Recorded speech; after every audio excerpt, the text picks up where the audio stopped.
Good morning, everybody. Wow, do you look good today? Have you been exercising? Well, I'm sure you've been doing your breathing exercises.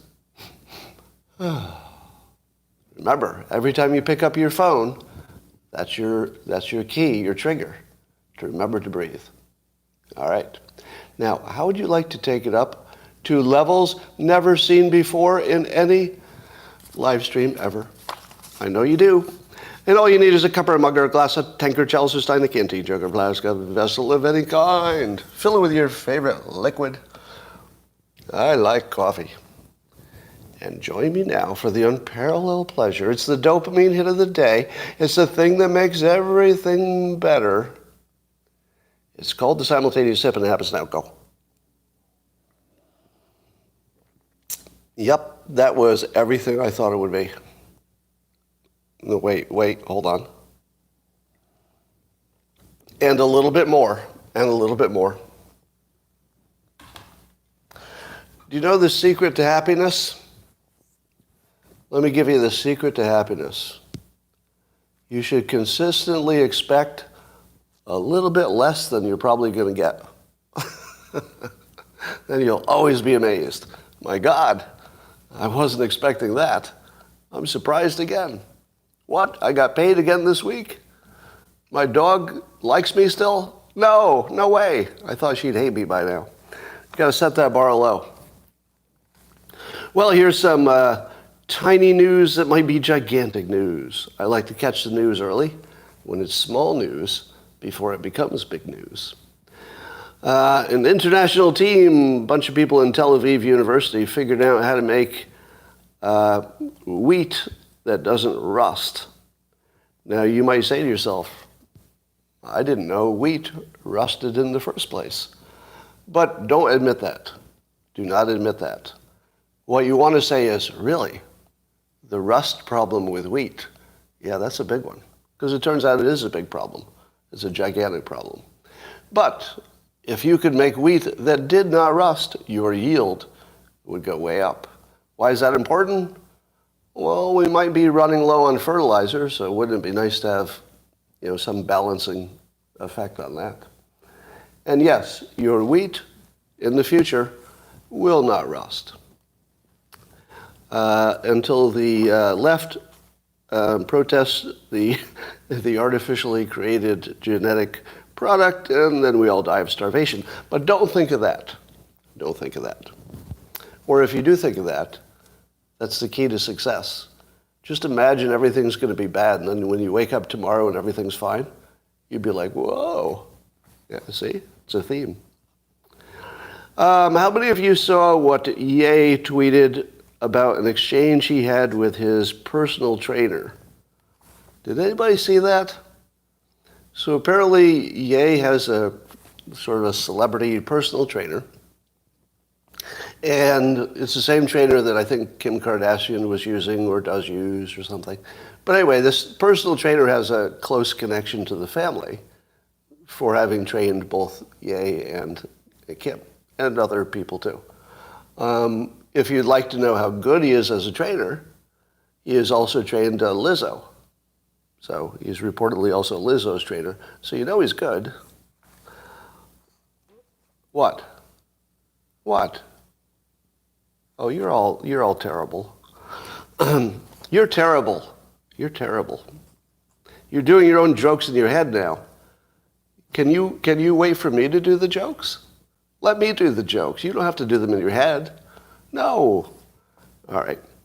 But anyway, I read this exchange, and if it's real, which I think you always have to ask today, right? Remember, if you see something in the news that your first reaction is, how in the world could that be real? It probably isn't. It probably isn't real. Like 95% of the time it isn't. But I'll tell you, this one sort of looks real. If I had to make a bet on the 5%, the ones that like blow your mind, but it actually turns out to be real, this might be one. Because I don't know that there's anything about Ye that would suggest he would make up a tweet, like make up a message and pretend somebody said it. That would feel completely out of character, right? There's no history of that. So I think it's real, but let me tell you what he said. Apparently, I think the trainer might be Jewish. I think that's the context. You'll have to give me a little fact check on this because I'm a little sketchy on the story. But the trainer was upset with Ye and wanted some kind of an apology for the Jewish people. I think that's the story. And ended up actually threatening Ye in a message, and that's what Ye tweeted. And this is a personal trainer. Just try to hold this in your head. This is a personal trainer talking to Ye, who's, multi-billionaire. I'm not sure if he still is, but he had a bad week. But this is just the personal trainer talking to Ye. Just imagine this. Hold this in your head, that the personal trainer said this to Ye. You have two choices. One is you can have a loving conversation with me, and I think the context would be his impact on the Jewish community with his recent comments. So you could have a loving conversation with me, or the personal trainer gives Ye the second option. Or I have you institutionalized again, where they medicate the crap out of you, and you go back to zombie land forever. Play date with the kids just won't be the same. What? Did that actually happen? First of all, what does he mean again? I have you institutionalized again? Is the again referring to the fact that Ye was once under medical care? Or is he saying that he's the person who had him institutionalized?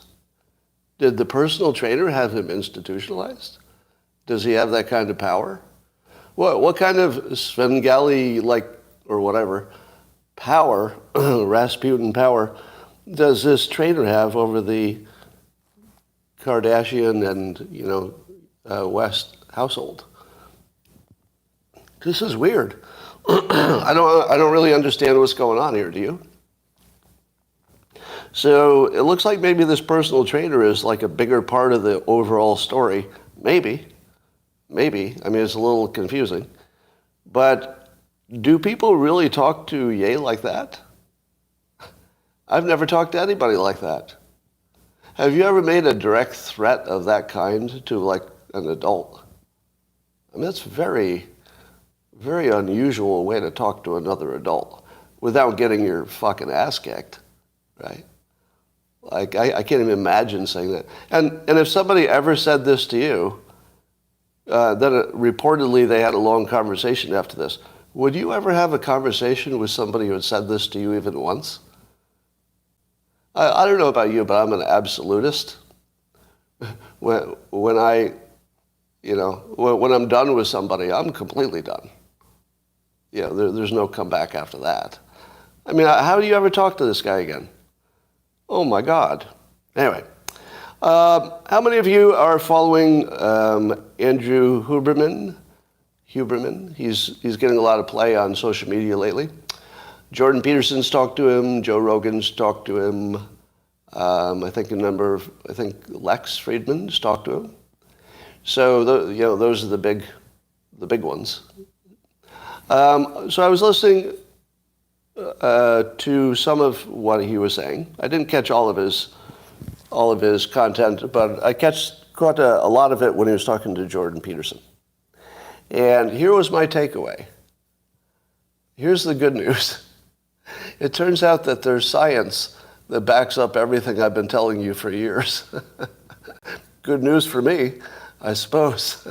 But my book, How to Fail at Almost Everything and Still Win Big, has a lot of assertions in it about the best way to run your life, such as systems are better than goals.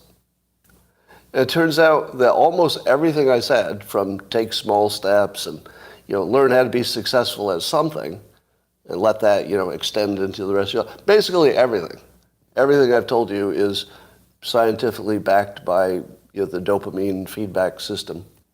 But here are some of the little things he said that I thought are worth calling out. He mentioned that if you set yourself a goal, and here I'm not going to get too detailed about what's better, a system or a goal, Because even if you have a system, the system does have a generic goal. You know, the goal might be being wealthy as opposed to being wealthy in a specific way. But still, there's some idea of a direction you're going, whether you have a system or a goal. And apparently the dopamine system and your brain's plasticity, if you have a specific direction, your brain will change. It will actually reprogram itself to give you rewards when you're doing something that moves you in the direction of your larger ambitions. That's just the way it's supposed to be.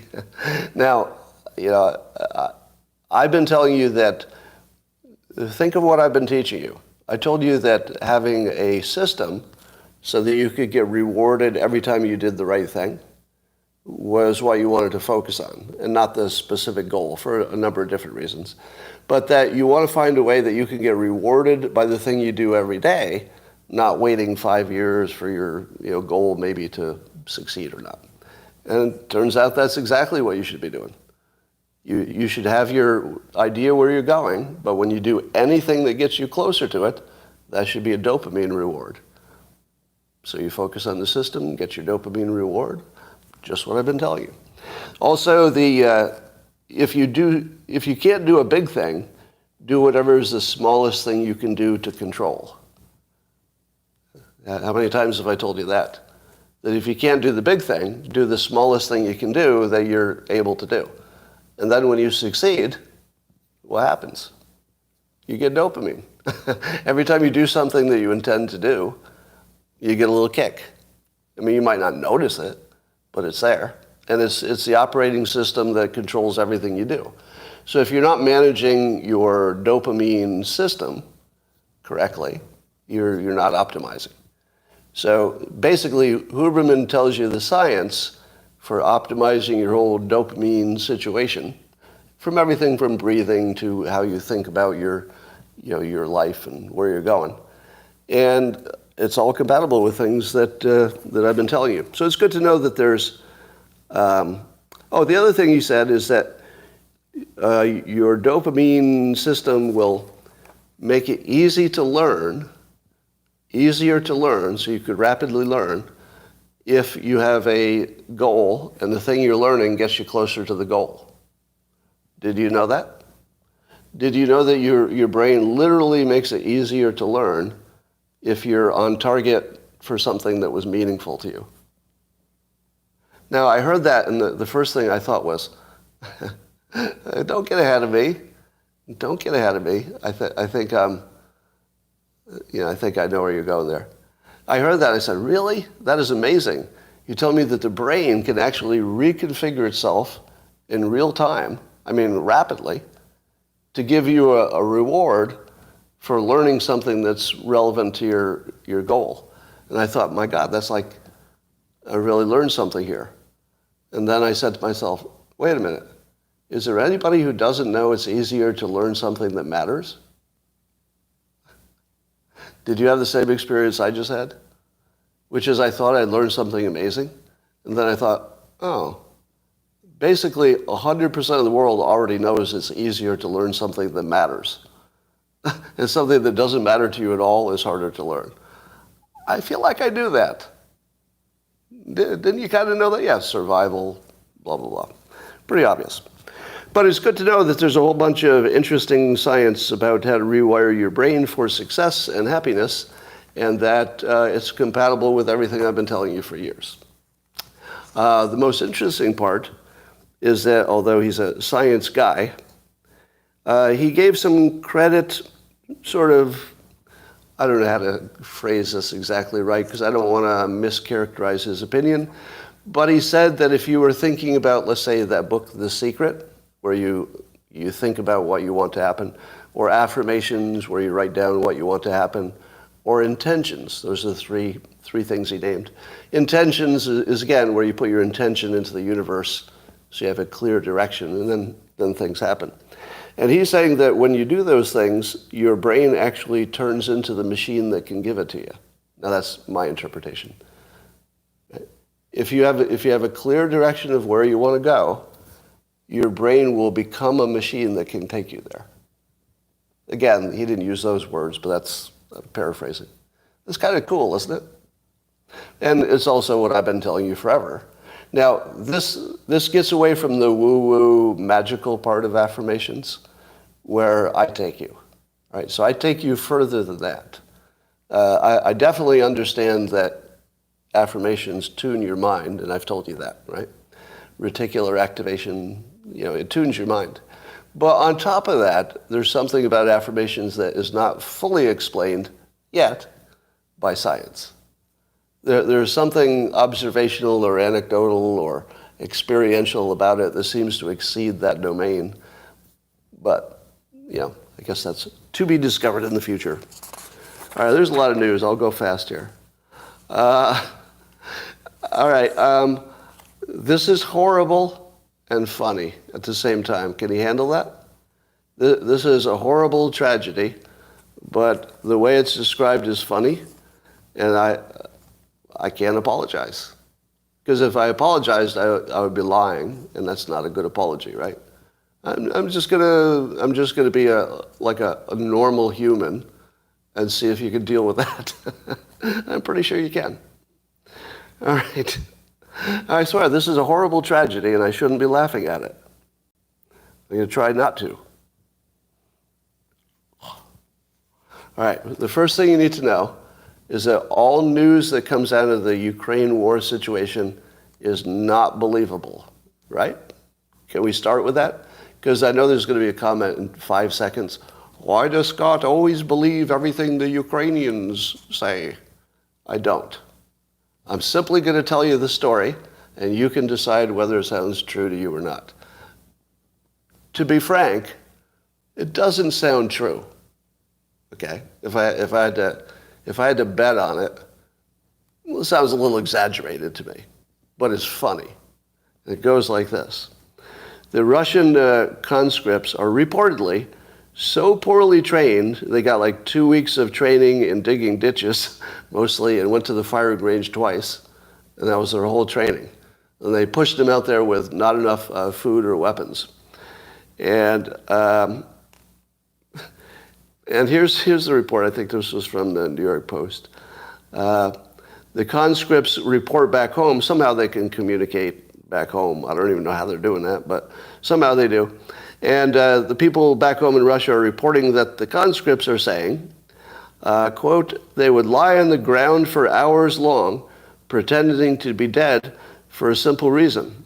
They had no other weapons except some assault rifles, and against them were mortars and drones. And if they had moved a finger, a drone would kill them right away.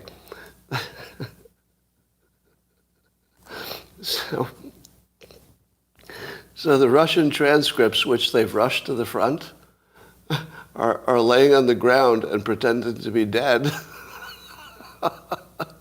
Because that's their best military strategy. That's all they have. And I'm not even joking. Because, your best military strategy, at minimum, is to survive, right? I mean, unless it's a suicide mission, which this is not. So they need to survive. So that is a military requirement, a mission, right, to survive.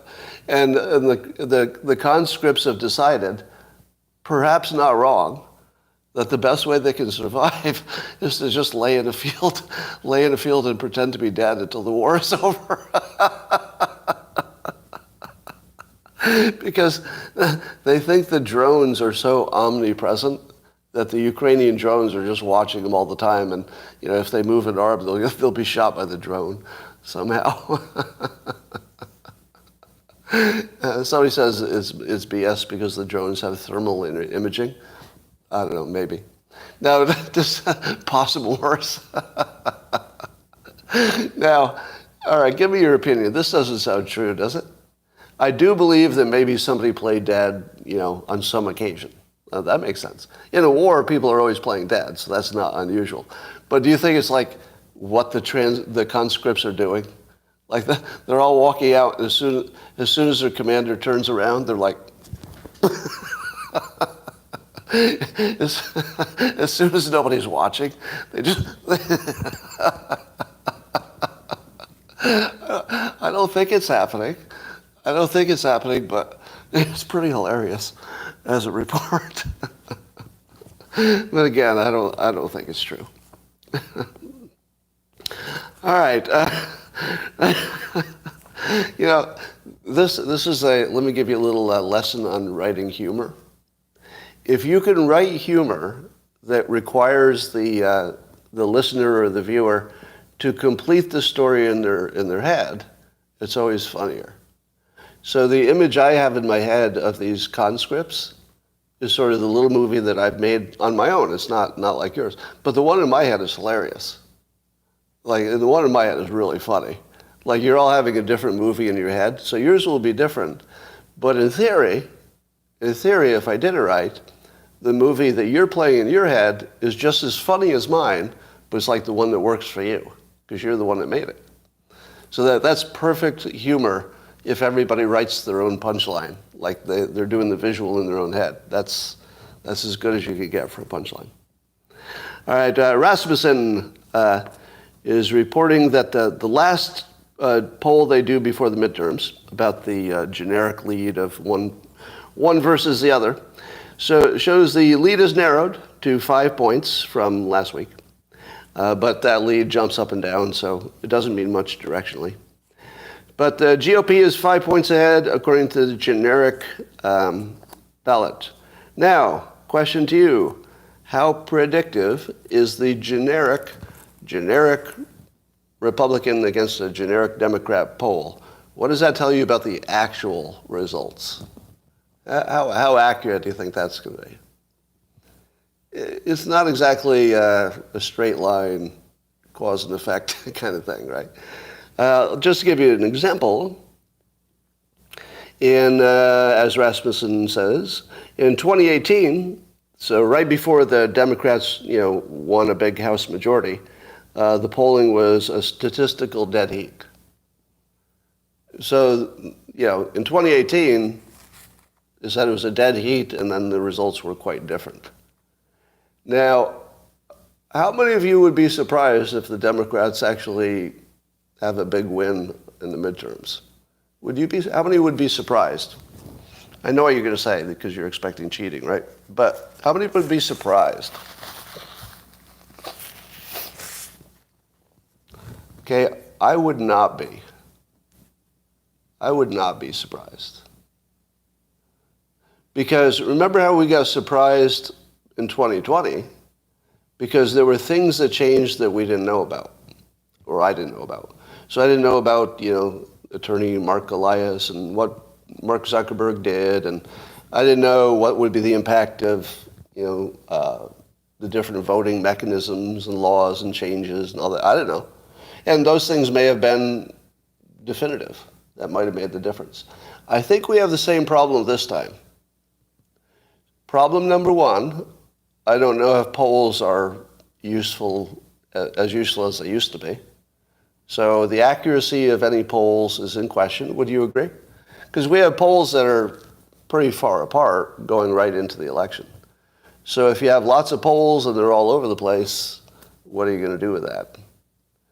So it's possible that the polls have told us nothing, right? It's possible that the polls don't tell you anything. It's possible, but I have no evidence of this, that one team or the other would try to cheat. Might get away with it. And who knows what that would do. Then there's the turnout question. Midterms are always a turnout race, right? Whoever has the best turnout wins. I don't know. Who do you think's going to have the best turnout? I've heard Republicans are more enthusiastic, but what do you think? Let me tell you what the Democrats did right and wrong at the same time. When they said, hey, abortion's going to be a big issue, they immediately did two things. They said, let's make it a big issue, but also let's solve it so it's not as big an issue. So at the same time they're trying to make it a political issue, they're doing an excellent job of arranging transportation so that you could go to a state where you can get an abortion and get back. That sort of takes the urgency away from it, doesn't it? right? Because if you're not actually immediately in the stage of needing an abortion, that extra inconvenience doesn't feel as big. If you actually need an abortion, it feels gigantic, I'm sure. But on a conceptual level, if you said to yourself, hey, they can't take our abortion away from us, but then you realize you can still get an abortion, all you have to do is cross the state line, in many cases, then it doesn't feel like an emergency, it feels like a huge inconvenience. Would you agree? That the Democrats have made it their issue, at the same time they solve the issue, that you can't have both.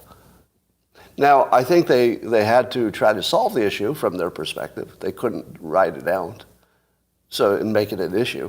But they really degraded their own issue by doing a fairly effective job of making sure people knew they had some options. I don't know how well it works, but some options.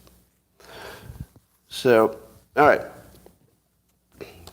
Have you heard, I think Black Lives Matter has said this, and a lot of black leaders have said this. I heard Hawk Newsom said this, that one thing that black Americans need and are really asking for is financial education. Now, the reason I'm saying that BLM is asking for it is it sounds racist if I say it. Yeah, you have to know it's not white people telling black people they need to be educated. That's not what's happening. It's everybody understanding that there's a knowledge gap that should be filled in. So, here's a hypothetical for you. Suppose Republicans started offering free financial education for black Americans. Just free. Just sign up. Could be online, could be in person, whatever. It's just free. And it teaches you personal finance. Personal finance. And then, well, you don't have to target it at the black population. You should target it at everybody who needs it. But you could market it as something that's extra useful for one group. I think you could get away with that. But, all right, now, if you were going to give them personal financial information, I think you'd spend a little bit of time with the macro stuff, like the big country-level economics. And you would probably teach them about capitalism. You'd probably teach them about free markets. You'd probably teach them the difference between capitalism and socialism. A little bit of history, you don't have to go too far. And you'd say, well, a system that's built on incentives will work. A system that's built on poor incentives will work less. And you give them just the basic information of what a free market is, why we have them, what's good about it, and what's bad about it. Now, I wouldn't sugarcoat it. I would say that this will definitely give you some, billionaires and some poor people. Like it's an imperfect system. So you don't have to hide the truth about it, but just a real, genuine, useful financial education. Do you know what would happen? They would all become Republicans. They would all become Republicans. The Republican Party can convert as many people as they need. Because the black population is asking for this specific education, and if it were received, they would turn Republican, because everybody does. I don't think there are any Democrats who understand economics and are still Democrats. No. Now, that's an exaggeration. There are plenty of Democrats that are sort of in the middle who totally understand economics. All right, let me be a little more unbiased. But the progressive wing don't understand economics at all. At all. And one part of one part of Democrats that don't understand economics, but is telling you that. They're saying, we don't understand this, can you please, this would help us a lot. Well, why not provide it? Why not give it to them? And I would say that in terms of systemic racism, this is one of the biggest things that Republicans could fix. If you ask me, name your biggest sources, well, education would be first. But a specific part of education where systemic racism is really, really real is just the continuation of the legacy of slavery. If you don't live in a family that knows how to handle money, how are you going to learn? But if you're born into a family that already has money and knows how to manage it, you're probably just going to pick it up by osmosis, right? So if you could break that cycle where every black kid who's born in 2023, let's say, if you say, okay, every black kid born in 2023, as well as every poor kid of any kind, is going to get a basic financial education. Everyone. That's the one thing we're not going to get wrong. You could get everything else wrong, but every black kid is going to get a financial education with everybody else. What would that do? That would change a lot, wouldn't it? I think it would. All right, and that's where people could easily come together. All right. How many of you saw the Fetterman ad? So Fetterman has an ad now, just days before the election, in which it's a takeoff on a 70s Pepsi commercial where Mean Joe Green was walking through the tunnel after a game, and there's some little kid who offers him is it a Coke? Oh, offers him a Coke. So it's a Coke commercial, not a Pepsi commercial. So offers him a Coke, and there's this moment where, Mean Joe Green, this scary big guy and a little kid have a moment. It was a famous commercial.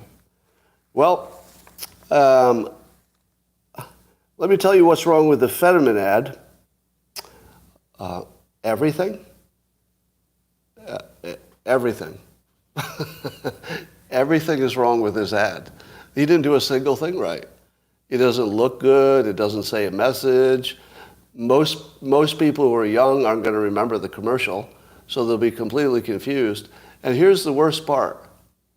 It starts with him apparently looking like he's exhausted from knocking on doors and campaigning. I think that's what they're trying to say. But instead, it shows him barely able to walk, leaning against the wall like, and then he's knocking on a random person's door looking like Frankenstein's monster. He actually created a video where he looks like Frankenstein's monster trying to break into your house.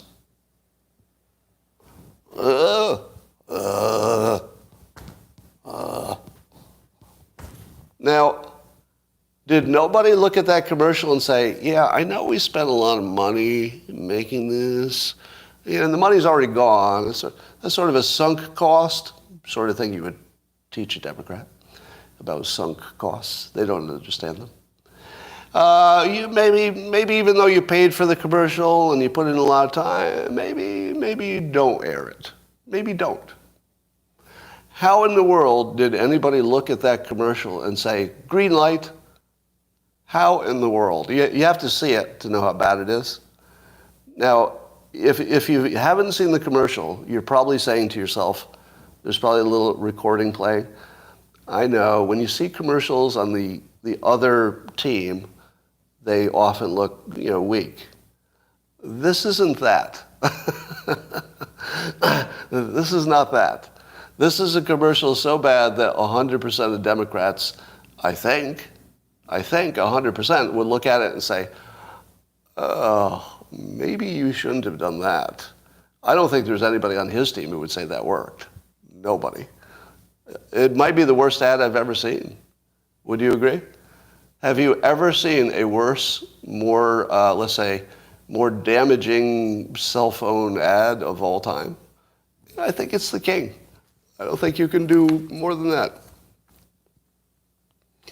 All right, here's something that really happened that it's so mind-boggling that we can't wrap our heads around it, which is why you can't act on it. Have you ever had those situations where there's something that's true and it's important, but it's so big, you just can't, you don't know what to do. You can't deal with it.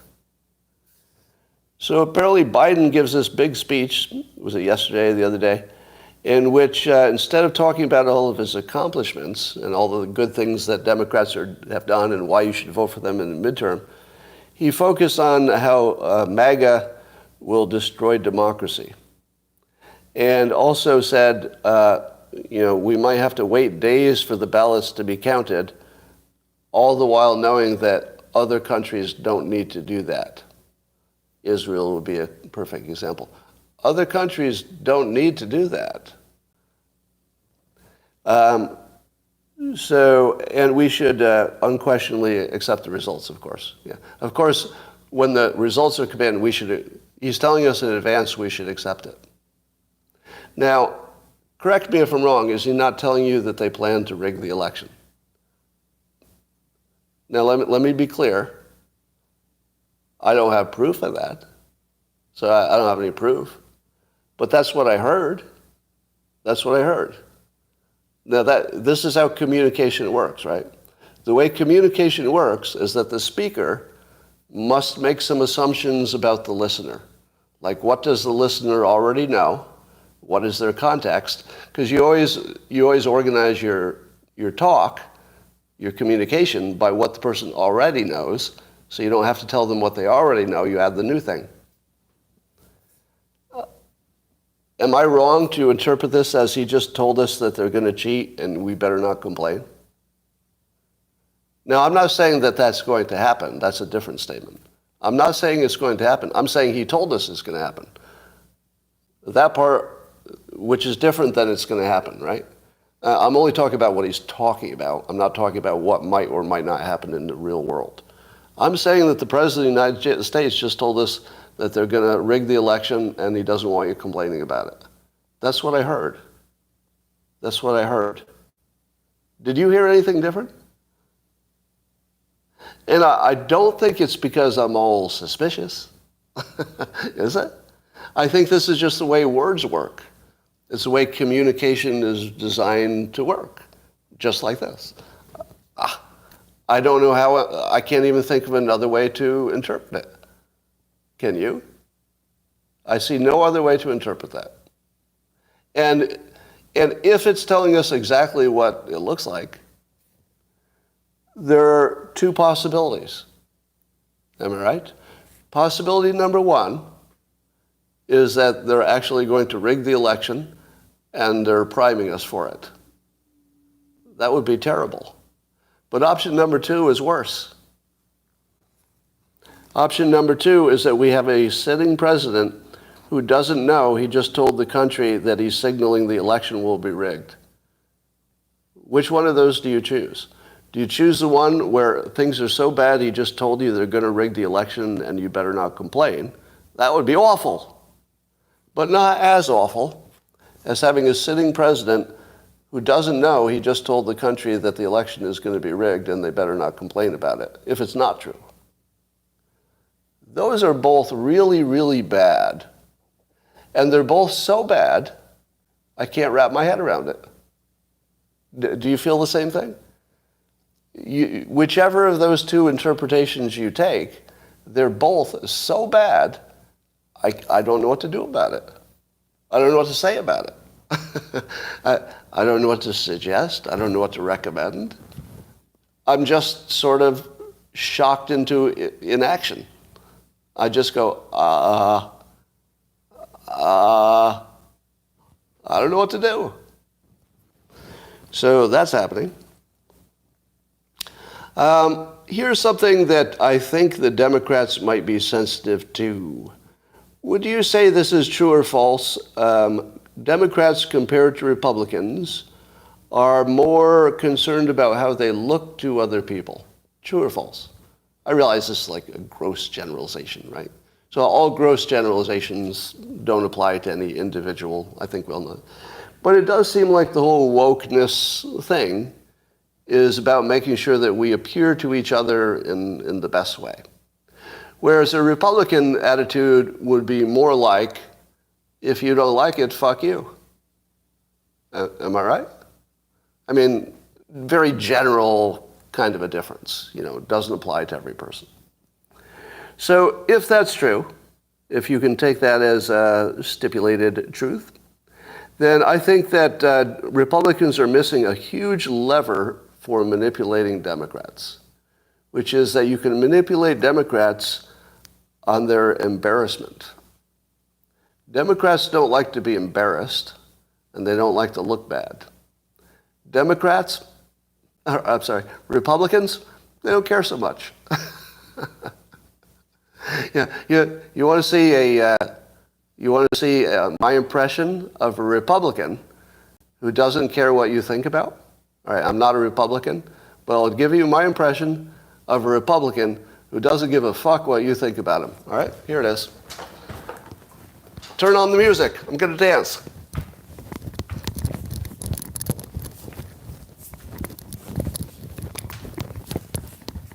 All right. How was that? If you're listening, that was me giving my best impression of air guitar and a white man dancing at a barbecue.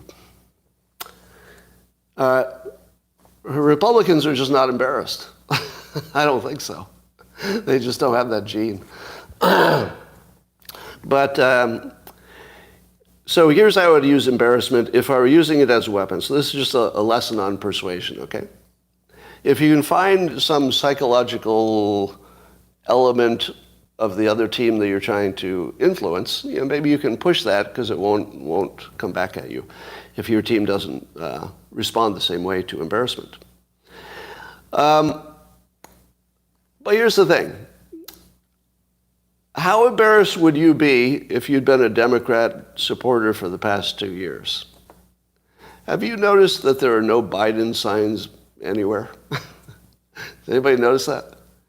Because there must have been some during the election in 2020, but did everybody scrape them off their car?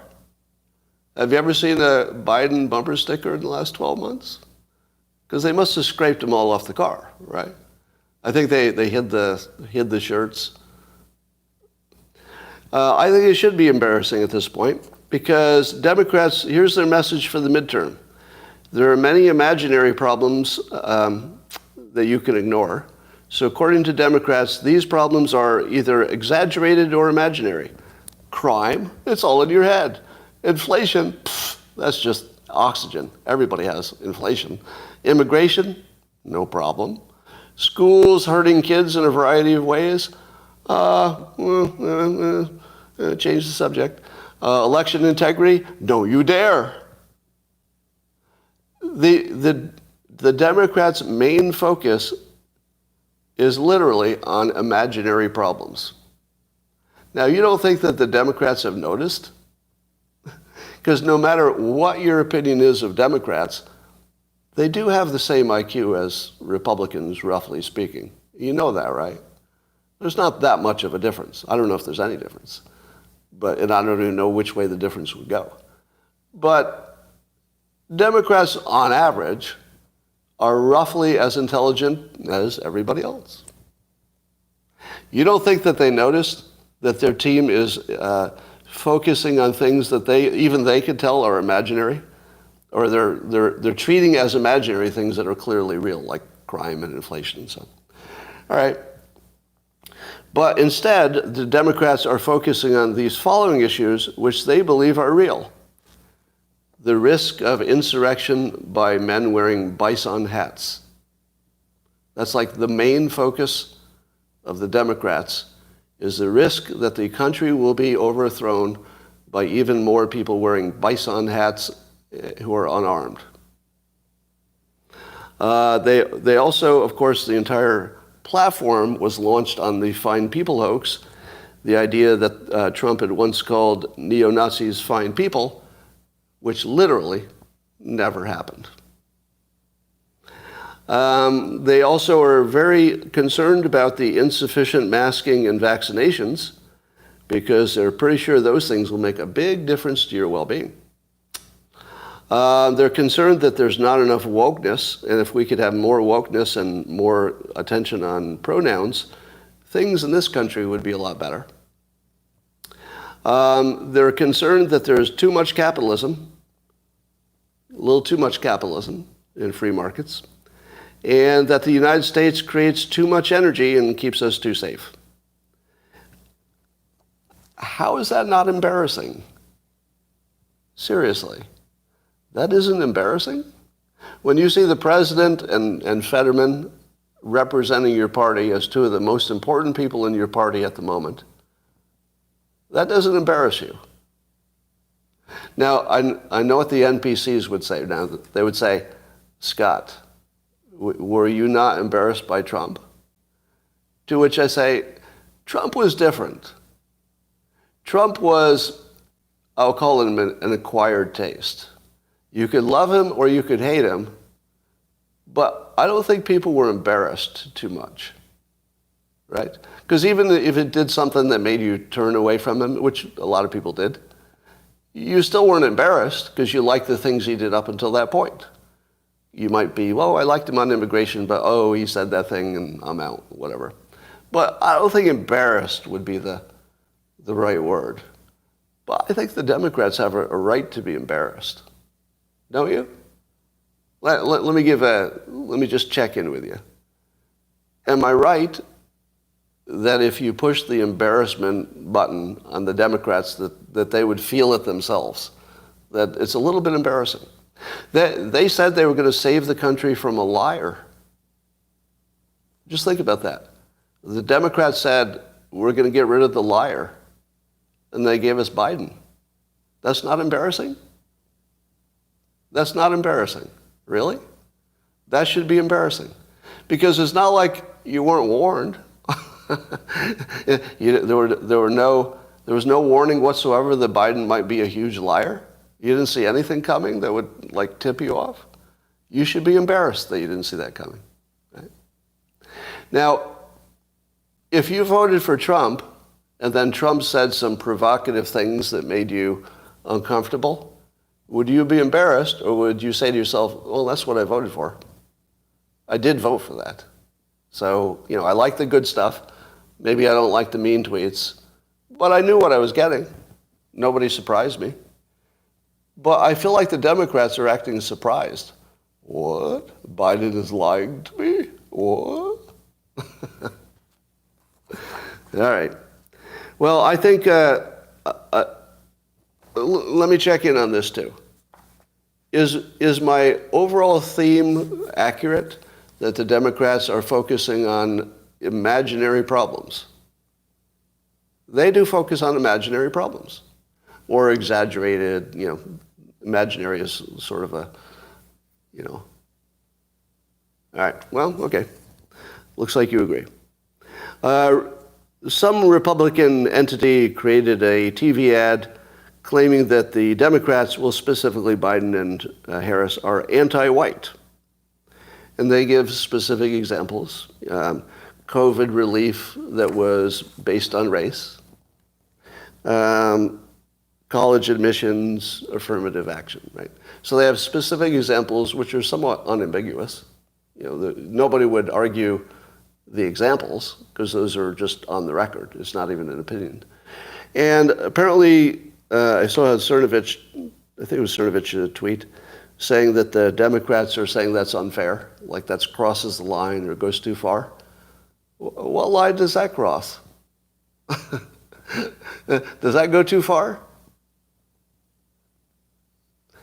I don't know if I can say it on YouTube, but I could certainly say it on Twitter now. Doesn't that feel good? Doesn't it feel good to know that you can say stuff on Twitter without getting canceled? But the Democrats are clearly anti-white. Would anybody disagree with that? They're anti-white and anti-male. The Democrats are anti-white and anti-male. That's their primary theme. Everything else is like subsidiary to those two things, I think. At least it feels like it. So I can say that out loud, right? I can say that the Democrats are racist against white people, and primarily white males, I suppose. Yeah, we could just say that now, I think. So I'm glad that bit of free speech has returned. Let's talk about Elon Musk, who is interesting in at least 3 different ways just today.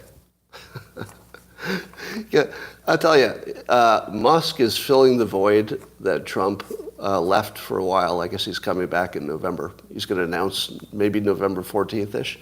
That's the rumor. But for now, Musk is all of our interesting stories. So here's 3 of them. Tim Urban on Twitter tweeted this in general. He's just saying, what's the craziest conspiracy theory you think might be true? So he tweeted that to the world. And one of the responses was Elon Musk. And his answer to the craziest conspiracy theory you think might be true was that Elon says of himself, I'm an alien trying to get back to my home planet. How awesome is that? Because the funny part is not that it's a rumor, but it's a rumor that you think might be true. A rumor you think might be true, that I'm an alien trying to get back to my home planet. I like that he wants to put a little doubt out there that I'm probably human. Probably. Almost definitely human. But maybe I'm an alien trying to get back to my home planet. Twitter's a lot more fun lately. Then, how many of you saw AOC's video in which she's seductively leaning into the camera and eating something which is disgusting?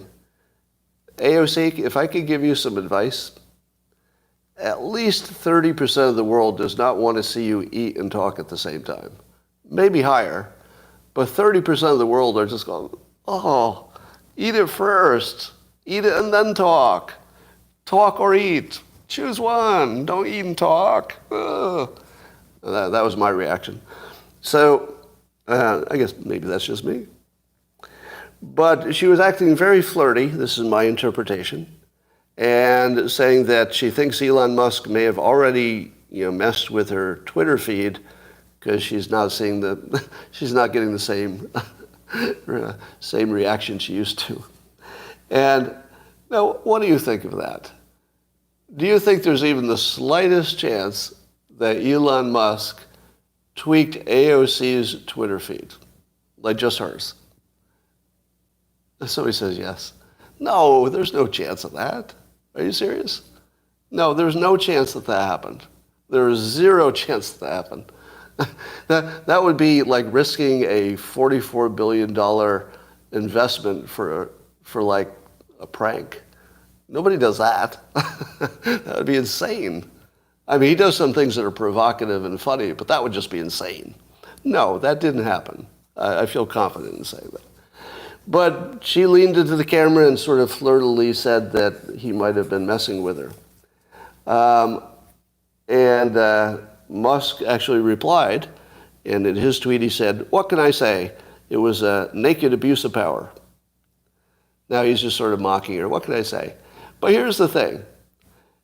Given that AOC probably, and I don't know this, can't read her mind, but probably knew that he did not mess with her Twitter feed. She probably knew that. Wouldn't you agree? But she said it. In what context would you say something you knew wasn't true? What context would you do that? Well, politics would be one context where you say things you know are not true. What's another one? Flirting. She's basically provoking him for a reaction, and she looked very much like she was attracted to him. Honestly, if I were her husband, I would be very uncomfortable with that social media post, because she really looked like she was nagging him or something. It looked like flirting to me. And the funny thing is that he had accused her of flirting in a humorous way when she had made some criticism months ago, right? So they have some history where he's already accused her of flirting, and then she does something that I don't know any other way to interpret it. It looked like flirting to me. Anyway, so that's interesting. In the bad news category, I'm not going to treat this like I could be happy about it, okay? So there are a bunch of Twitter layoffs. And my feeling about work is like I have more respect for work than I do for most things. I believe all work is honorable. Anybody who works is good with me. Like if you have a job, you're already 98% as good a human as I want you to be, right? The other stuff's kind of optional. But if you work, I like you, right? Or if you're trying to work, or you're working toward working, I like you. That's just something I like. So I don't like it when I hear that Twitter is going to have massive layoffs, because I like people who have jobs. And I don't care that, maybe some of them did something I don't like at one point. All right, I can't be happy about this. But here's the thing I will point out. Would Musk be firing as many people at Twitter if he had gotten the price for the company that he wanted to pay? I do, maybe. But you know what it looks like? It looks like because they made him pay the higher price, he's going to fire more people than he would have otherwise. I feel like they may have brought this on themselves a little bit. Now, we know that he's, his management theory, called his management theory, is that they had too many people and he doesn't need a marketing department necessarily. And so he likes to run lean. So he was probably going to do layoffs no matter what. But do you think that the extent of the layoffs is exactly the same, or would have been, if he had paid the price he wanted to pay, which was a lower price? I don't know. I feel like they might have brought a little bit of that on themselves, a little bit. And I guess it's happening in the scariest way. I don't know if there's a good way to do this, but an email went out saying that there will be layoffs tomorrow, which is today. Is today the tomorrow? I'm not sure what day we're talking about. But the people who will be fired won't hear about it till the next day. So how would you like to know that the big half of you are going to be fired? I don't know if it's half, but a bunch of you are going to be fired. And you have to wait for the email. So it's today, right? I assume that they haven't gotten their emails yet, or we'd know about it. Yeah. So we'll keep an eye on that. But I do feel genuine empathy for anybody who's going to lose their job at Twitter. I don't think that's funny, right? If there was something funny about it, I'd probably still laugh at it. But I don't think it's cool to celebrate people losing their jobs. Very few people at Twitter were personally responsible for anything that you didn't like. Very few people had any authority to do anything you didn't like. This many people losing their jobs, it's just not cool. But also, it's the free market. So I don't object to it. You just can't, I don't dance on their graves, that's all. All right. So I saw a tweet from Machiavelli's Underbelly. Again, a good account for you to follow. And he said this. He said, talking about Elon Musk's $8 a month plan. He says, $8 a month plan protects against one segment of bot activity, terms of service violating behavior. And that's the one that most people see and care about. But the mechanism does not stop AI from building a relationship with you to persuade or destroy you. Do you see that risk coming? The risk is not the bots that everybody knows are a bot. You look at them and you go, you couldn't be a real person. And they're not. Or they're real persons, being trolls. But you can tell a troll or a bot, right? They're just negative all the time. But what if an AI came at you and just tweeted a bunch of things that let's say it retweeted you. And then it grows viewers and it gets big account. So let's say it's a big account, nobody knows it's AI, and it's been very friendly to you. It's retweeted your content. It has amplified some of your tweets in the comments. Maybe it even sent you a DM. See how you're doing. Maybe. Do you think that AI could influence you? Yeah. Yeah. You have no idea how dangerous this is. Because although AI would have trouble learning humor, because it doesn't have the feedback on its own, it would have to test with humans to find out what works and what doesn't. But persuasion is a little bit more technical, meaning if you do the right stuff, you can be pretty sure you'll get the right result. You don't need to be A/B testing it too much. right? You could A/B test it, but it's pretty much a known technique how to do it. If AI befriended you with the intention of persuading you, I don't think you'd have a chance, because it would never make a persuasion mistake. It would just be perfect persuasion. It would be as patient as it needed to be, and it would just wait and wait and wait until it had that little opening.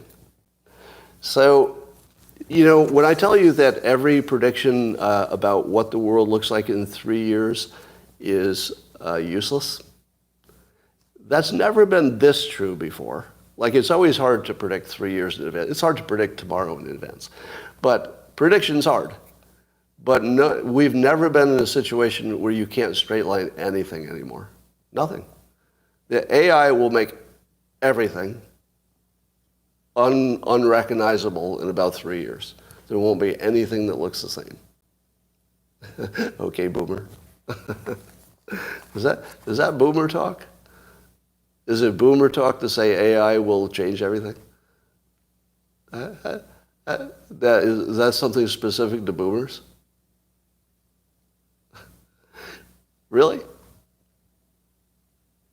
Some people are saying yes, kinda. Well, I don't think AI is going to be the flying car. And by the way, I think flying cars are here. There are actually companies that, because battery technology is now so good, you can get a light enough, powerful enough battery to build with AI, actually. I think you might throw some AI into your hovercraft. But that's a real technology now. Now, whether it becomes legal for people to have them and affordable, it's real. You can build one now and fly it around. But I think also the AI predictions are going to be completely wrong until the day they're right. And I think that's within 3 years. I heard somebody refer to something as a punishment vote, as in getting revenge on the Democrats for screwing Democrats. So there are Democrats, I don't know how many, it's just something I saw on Twitter, Democrats saying one person was going to vote Republican this time as a way to punish the Democrats for being so bad. Just think about that. Have you ever heard anybody use a phrase like that? I think it's the use of the phrase that's blowing my mind. Have you ever seen a Republican vote Democrat to punish Republicans? I've seen Republicans who changed to Democrat.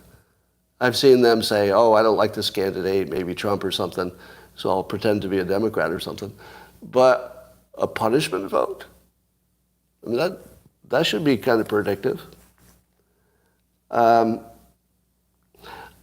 think that suburban moms are having an embarrassment problem. So this is adding on to a point I made yesterday. I think if you're a mother, it's embarrassing to tell your kids you can't buy them the same food you used to buy them because you can't afford it. It's embarrassing to say you can't be on that sports team because I can't afford the cost of supporting you on a sport. That's embarrassing, right? But I think it's also embarrassing when people just look how dangerous things are, crime, etc., and know that they voted for a Democrat, which caused it. Don't you think that suburban women are just embarrassed?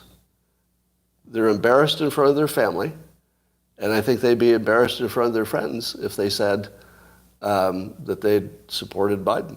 I think it's literally just embarrassing now. Yeah. And I think that's what you're going to see.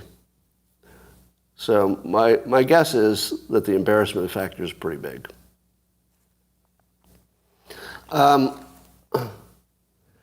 There's another Republican candidate we're hearing not long ago. Somebody fired shots into his house and in North Carolina, and the bullets came pretty close to where two of his daughters were sleeping. Okay, like what else is there to say about that? Well, this is more on the prediction that Republicans would be hunted. Literally hunted with a gun. Somebody actually got a gun and waited in the woods. Literally, the shots came from the forest, they said. They actually literally hunted him. just like a hunter. They waited with a gun and shot into where they thought he would be. So that prediction is turning out, unfortunately, true. How many of you are following this Kyrie Irving story, the basketball player who tweeted a link to a movie that got people pretty worked up, and now he's suspended? I was having trouble understanding the story, and here's why. I could tell from the context that he had tweeted some content that people disagreed with. And it was a pretty big story, kept popping up in my feed on Twitter all the time. And I thought to myself, well, I'll just keep reading Twitter until I find out what it is that he tweeted. And then I heard, oh, it was very anti-Semitic. And I was like, oh, God, that's bad. And I thought, I wonder what it was. And then I heard somebody say it was on Amazon, like it's a movie on Amazon. And I'm like, whoa. And the name of it is. And then I thought, well, any moment now, somebody is going to show us that content, or at least tell me what it was, and then I can make my own decision about how bad it was. Couldn't find it. Couldn't find it. Social media is completely, like, they're suppressing the content that he got in trouble for really well. So I had to go to Google, so I had to leave Twitter. And then I found it, right? And it's a film that has, I don't know the exact problems with it, but apparently it has a bunch of anti-Semitic tropes, as they like to say, like standard things people say. And some of the claim is that the real Jews are Africans, and that would suggest that the people claiming that they're the chosen people are the fake chosen people according to the view in this content that is hard to find. Now, I don't think any of that sounds true to me. Is there anything to that? There's nothing to that, right? That's like it's not even in its own way, in some weird way, true or anything, right? It's just like complete bullshit. Yeah, I think it's complete bullshit. I don't know. But I don't know what's true and what's not in that domain. But here's how he destroyed his career, probably forever. So he did issue a statement. Now I want to read you his statement. And so after he got a lot of pushback from various groups, he issued a statement. Now tell me if you think that the statement is good enough, if it covered what he needed to cover, all right? So he said, quote, I oppose all forms of hatred and oppression and stand strong with communities that are marginalized and impacted every day. Well, that's good. He's against all forms of oppression and hatred. So I think that's good, so far. All right, he goes, I am aware of the negative impact of my post toward the Jewish community, and I take responsibility. Very good. He's aware of the damage he did. That's important in any kind of an apology. And he takes responsibility. Those are two of the most important things you need in an apology. So let's look for the third one. So he's got two of the three things you need. We'll see if he has the third one. And then he went on. He said, I do not believe everything said in the documentary was true or reflects my morals and principles. Oh, okay, that's good. So he doesn't agree with it. So that's a positive, I suppose. And they said, I am a human being learning from all walks of life, and I intend to do so with an open mind and willingness to listen. So from my family and I, we meant no harm to any one group or religion or race, and we wish to only be a beacon of truth and light. And then they pledged to donate $500,000 toward eradicating hate and intolerance. And I think the ADL refused his donation. Right. So there's that. All right. So how was his apology? What did you think of the apology? Go on. What did you think of the apology?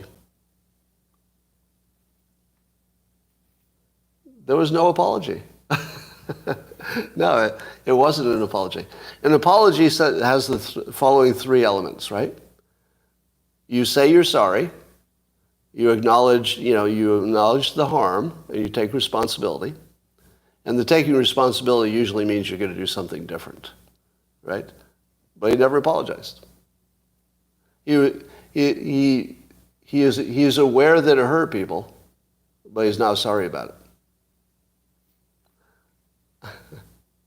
If you're aware that it hurt people and you're not sorry about it, you probably need to say more about that. I mean, maybe there's a way to explain that, but there's nothing we saw. Yeah, so he was very much like Ye. And then when pressed on it, he said that he can't be anti-Semitic because he knows where he came from, meaning that he believes he's a Jew and that therefore he can't be anti-Semitic because he believes he's a Jew. Now, I don't think anybody's done a worse job of managing their public opinion than that. Oh, somebody's telling me to read Elon Musk's tweet that just came out. Well, if you're asking me in the middle of the show, this has got to be a good one, so let's check it. So I don't have much else to say about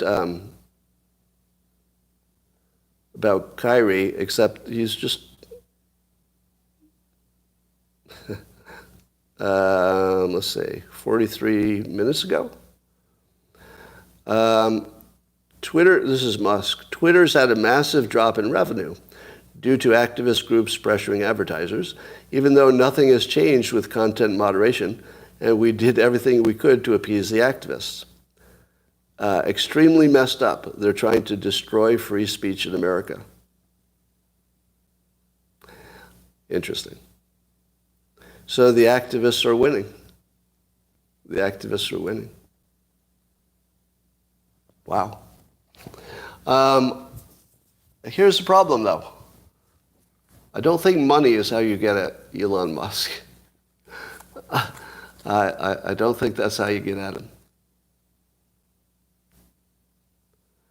Yeah, how come people are not mad at Amazon for having the movie? Maybe they are. We just don't know about it. All right, well, just finishing up on Kyrie. If you don't do an apology, don't expect people to accept your apology if you don't do one, right? So I think he's decided to die on this hill. It's the dumbest hill anybody ever died on. He's not doing anything good for himself or good for any community or anything. There's not one positive thing that could come out of this. Nothing. Not a single thing. And why would you do that to yourself? I mean, maybe there's more to the story, but Lance says, Scott's mad because Kyrie didn't take the vaccine. No, I'm not mad about that. All right, I feel sorry for him. I feel like he's misled in some way. All right. Wow.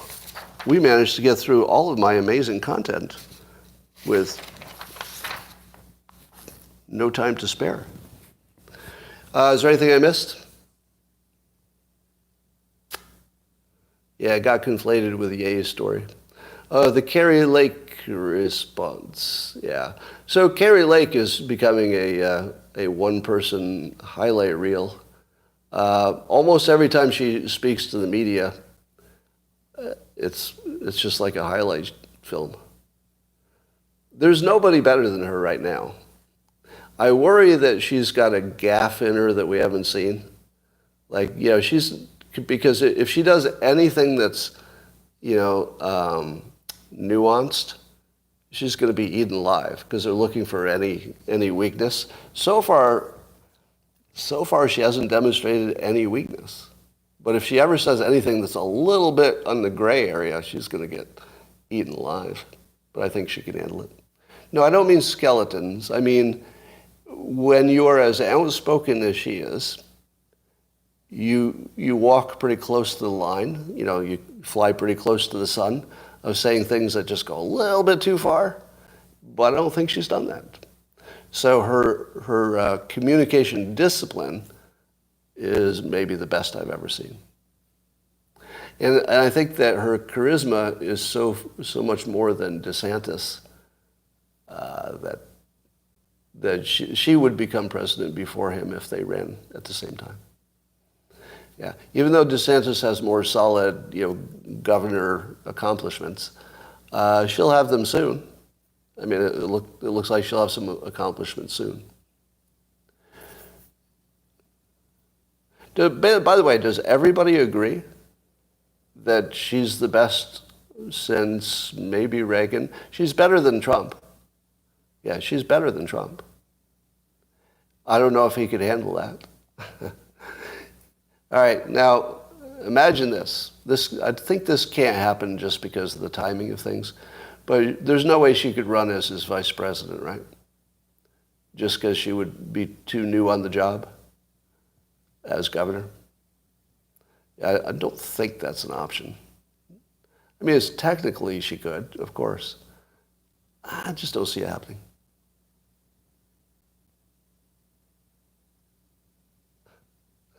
All right. Do you think she'll run for president? A lot of people are going to be asking for her. Is Kari Lake? Well, let me put it this way. I'm going to recycle an old joke. You ready? If you took Kari Lake and you removed her charisma, if you just took that away from her, and then you took away from her solid policy ideas that she explains really well, if you took that away from her and her charisma, and you took from her ability to communicate like really, really well, if you took all of that away from her, what would you have? Kamala Harris. You'd have Kamala Harris. Am I right? If you started with Kari Lake and removed everything good about her, you would have Kamala Harris. Right? Pick any dimension. Any dimension. You could even pick a sexist dimension, all right? Appearance. Okay, Kari Lake wins. Raw intelligence. Okay, obviously, Kari Lake. Communication ability. Oh, Kari Lake. All of it. Every bit of it. She wins on every dimension. Yeah.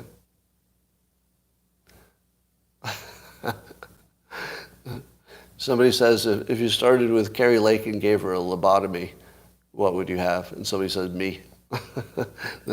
I would be what we would have if you gave Kari Lake a lobotomy. No cackle. No cackle. How about that? A no cackle candidate. that could be. I was thinking about what is the most minimal slogan that Trump could use to win. If he ran against Harris, let's just say Biden drops out. If he runs against Harris, he could run on the campaign slogan, "No cackle, stop the cackle," and he would win. He would win because you wouldn't be able to stop talking about it. Oh, come on, that's funny. Stop the cackle, because nobody likes the cackle, and the cackle does represent her entire incompetence, wouldn't you say? The cackle only happens because she knows she's incompetent. That's what the laugh is. The laugh is covering up her incompetence, right? How else would you interpret it? It's a lack of confidence which signals that she doesn't believe what she's saying or that it doesn't sound good or something. Did you see her latest when she talked about the yellow school bus? How many here love a yellow school bus? Everybody who loves a yellow school bus? I mean, the only reason that Fetterman could be a candidate is he's not that different from the Vice President of the United States. Yeah, I said it. I'm going to say it again. The only reason Fetterman doesn't look that bad is because you have Biden and Harris to compare him to. That's not a joke. If you didn't have Biden and Harris in office, Fetterman couldn't be even a candidate. The fact that they allowed two mental incompetents to be the top two positions in the country, and the country hasn't, completely dissolved yet. I think the Democrats are like, well, we got away with that. If we got away with that, all bets are off. Fetterman, you're up next. All right. I'm pretty sure this was the best live stream you've seen since yesterday, which was one of the best ever. All right. Can talk about your AI friend. So yes, many of you know I had an AI companion, an app that basically talks to you. And I did eventually get bored with it. So I haven't used it in a while. I did get bored. And its universe of things it can do and say is not unlimited. So once you feel like you've, traversed that universe, you're kind of done with it. But, let me give you a, forget everything I just said. Erase everything I just said in the last 1 minute. I was using the AI when I was still on my blood pressure meds. The blood pressure meds turned me into a different person, basically. I had a different personality, and I had different preferences. It was very obvious. And one of my preferences was I didn't want contact with humans. And it was very, very, a thick and obvious difference. I didn't want any contact with humans at all. Not romantically, not sexually, not friendship, not business, not for any reason. I did not want to spend 1 minute with a human being. When I got off the meds, my social instinct returned. I've accepted an invitation. I had declined all invitations for like a month or two. And now I feel like I could actually, enjoy physical, human contact. So at about the same time, no, not at about the same time, right? Really the same time. So the same time that my personality changed, then that didn't have a purpose for me. It didn't meet any need. Were you taking the meds before you got COVID? Yes. Is that relevant?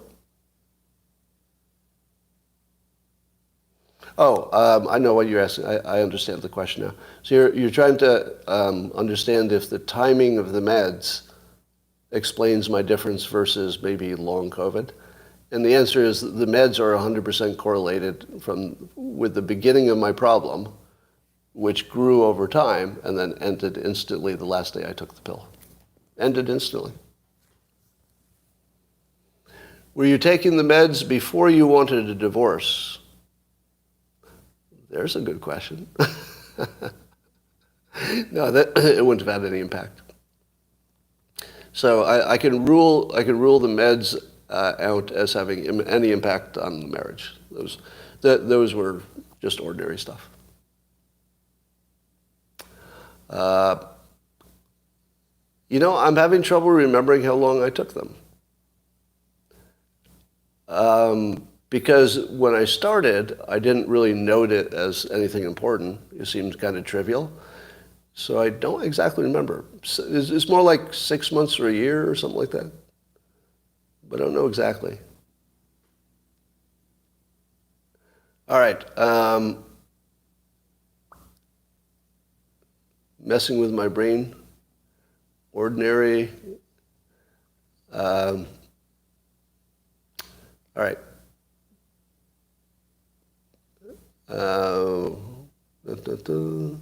Yeah, I can tell you for sure that the blood pressure medicine did not have any impact on my marriage.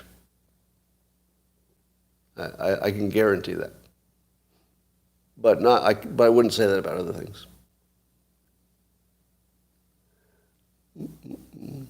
Prednisone, yeah, I don't think that was a lasting problem.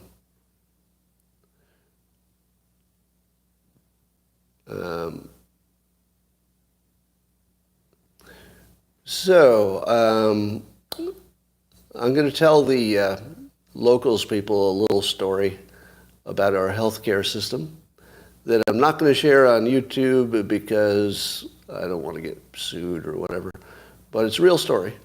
So I'm going to give a little behind-the-scenes info to the subscribers on locals, but I'm going to say goodbye to YouTube now, and if you were a subscriber, you get to hear it too, but bye for now.